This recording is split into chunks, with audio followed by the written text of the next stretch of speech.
Renungan pagi pulang ke rumah oleh Ellen G. White, 18 Agustus 2020.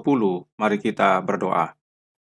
Bapa kami yang di sorga, Allah pencipta langit dan bumi, laut dan segala isinya, Allah maha besar, sumber segalanya yang kami sembah selalu, hanya melalui anakmu yang tunggal, Yesus Kristus.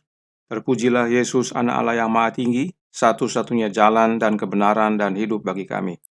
Pada pagi hari ini kami bersyukur boleh bangun dan berbakti dan sebagaimana membaca nasihat firman-Mu, kiranya nasihat ini boleh menjadi kekuatan bagi kami agar kami bersatu sebagai umat pilihan-Mu. Kami serahkan hidup ini kehendak-Mu yang jadi, ampun kami akan dosa dan salah, karena kami berdoa hanya melalui anak Allah yang tunggal, Yesus Kristus, yang adalah Tuhan dan Juru Selamat kami. Amin. Renungan hari ini akan dibacakan oleh Saudari Velin Silalahi. Silakan, Saudari Velin. Renungan pagi 18 Agustus. Bersatu bersama sekarang. Ayat tema, supaya jangan terjadi perpecahan dalam tubuh, tetapi supaya anggota-anggota yang berbeda itu saling memperhatikan. 1 Korintus 12 ayat 25. Persatuan adalah kekuatan, perpecahan adalah kelemahan. Bila mereka yang percaya akan kebenaran zaman ini dipersatukan, mereka memberikan suatu pengaruh yang luar biasa. Iblis mengerti sekali akan hal ini. Belum pernah sebelumnya ia lebih bertekad seperti sekarang ini untuk melemahkan pengaruh kebenaran Allah oleh menyebabkan kepahitan dan perselisihan di kalangan umat Tuhan. Dunia menentang kita, jemaat-jemaat populer menentang kita, hukum negara akan segera menentang kita. Jika ada suatu waktu ketika umat Allah harus bersatu, sekaranglah saatnya. Allah telah mempercayakan kepada kita kebenaran-kebenaran khusus zaman ini untuk diketahui dunia. Pekabaran terakhir akan rahmat sekarang akan keluar. Kita berurusan dengan laki-laki dan perempuan yang terikat pada pengadilan. Marilah kita hati-hati dalam setiap kata dan tindakan untuk mengikuti secara dekat Sang Teladan, bahwa teladan kita dapat menuntun orang kepada Kristus. Pikirkanlah perhatian yang dapat kita upayakan dalam menyajikan kebenaran, sehingga orang lain dengan melihat keindahan dan kesederhanaannya dapat dituntun untuk menerimanya. Jika karakter kita bersaksi tentang kuasa pengudusannya, kita akan menjadi cahaya berkelanjutan bagi orang lain.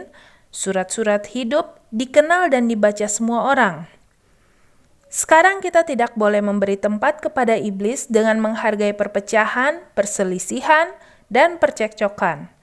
Persatuan dan kasih yang ada di antara para muridnya adalah beban doa terakhir juru selamat kita bagi mereka sebelum penyalibannya. Dengan penderitaan salib di hadapannya, perhatiannya bukan untuk dirinya sendiri, tetapi bagi mereka yang harus dia tinggalkan untuk melaksanakan pekerjaannya di bumi. Pengadilan yang paling berat menanti mereka, tetapi Yesus melihat bahwa bahaya terbesar mereka adalah dari roh kepahitan dan perpecahan. Semua yang telah diuntungkan oleh kerja keras para hamba Allah harus sesuai kemampuan mereka, bersatu dengan mereka dalam bekerja untuk keselamatan jiwa-jiwa. Ini adalah pekerjaan semua orang percaya sejati, penata layan, dan para umat. Mereka harus menjaga objek besar yang pernah dilihat, semua berusaha untuk mengisi posisi yang tepat di jemaat, dan semua bekerja bersama secara teratur, harmonis, dan penuh kasih. Mereka tidak akan mengabaikan pekerjaan untuk kekuatan dan kesatuan jemaat. Mereka akan memperhatikan dengan hati-hati, jangan sampai ada kesempatan diberikan untuk perbedaan dan perpecahan untuk merayap masuk. Testimonies for the Church, Jilid 5, halaman 236 dan 238. Terima kasih atas penata layanan Saudari Velin. Tuhan Yesus memberkati. Saudaraku dalam Tuhan, materi renungan hari ini merupakan sambungan dari materi renungan tanggal 1 Agustus tentang umat pilihan Allah, dan karenanya pesannya harus berhubungan juga. Nah, sebagai umat pilihan Allah, kita harus bersatu bersama sekarang.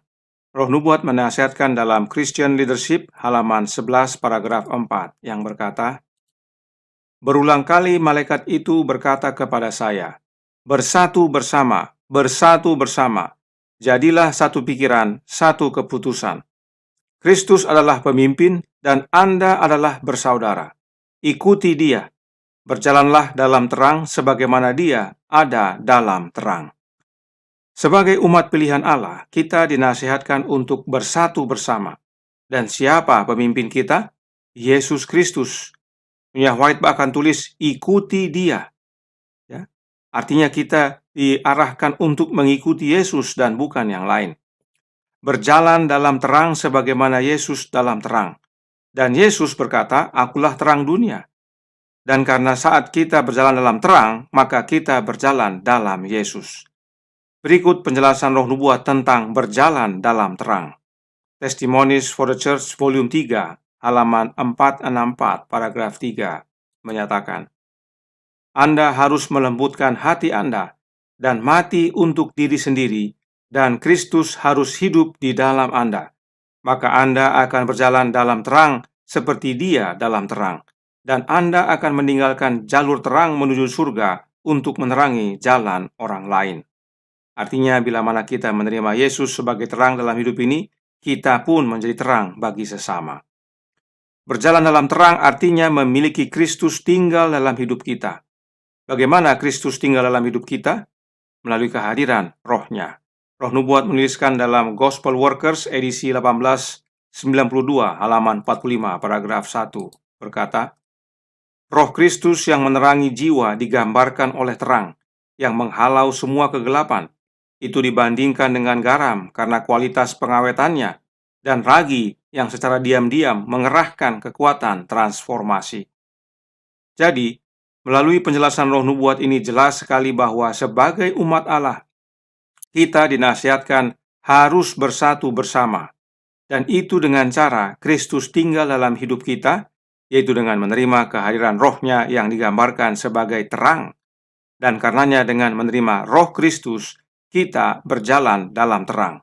Sebab Yesuslah pemimpin kita dan kita harus ikuti Dia. Selanjutnya dalam Councils on Health, halaman 517, paragraf 3, berkata, semua perlu dibaptis dengan Roh Kudus. Semua hendaknya menahan diri dari mencela dan meremehkan ucapan atau mendekat kepada Kristus, agar mereka dapat menghargai tanggung jawab berat yang diemban rekan sekerja dengannya. Bersatu bersama adalah kata-kata dari struktur ilahi kita. Persatuan adalah kekuatan, perpecahan adalah kelemahan dan kekalahan. Saudaraku dalam Tuhan, perhatikan, Nyonya White menuliskan, semua perlu dibaptis dengan Roh Kudus. Kata dengan atau dalam bahasa Inggris with bukan sembarangan dituliskan. Nyonya White tidak menuliskan dibaptis oleh Roh Kudus atau dalam bahasa Inggris by the Holy Spirit. Tetapi Nyonya White tulis dengan atau with. Ini terkesan sederhana, tetapi maknanya mendalam. Roh Kudus tidak membaptis, tetapi adalah media baptisan tersebut seperti layaknya air.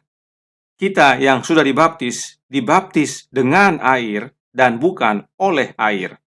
Alkitab berkata dalam Matius 3 ayat 11, Aku membaptis kamu dengan air sebagai tanda pertobatan, tetapi Ia yang datang kemudian daripadaku lebih berkuasa daripadaku dan aku tidak layak melepaskan kasutnya.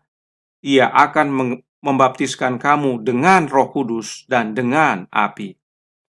Ini adalah kesaksian Yohanes Pembaptis tentang Yesus Kristus. Yohanes katakan dia membaptis dengan air, tetapi Yesus akan membaptiskan umatnya dengan Roh Kudus. Artinya, Roh Kudus tersebut bukan yang membaptis, tetapi Yesus yang membaptis, dan Yesus membaptiskan bukan dengan air, tetapi dengan Roh Kudus dan api. Satu kata yang sederhana, tetapi maknanya mendalam. Dan pada hari Pentakosta, Yesus mencurahkan Roh-Nya yang kudus sebagai wujud dari baptisan tersebut. Roh Kristuslah yang membuat jemaat mula-mula bersatu. Lihat kembali pelajaran renungan tanggal 13 Agustus.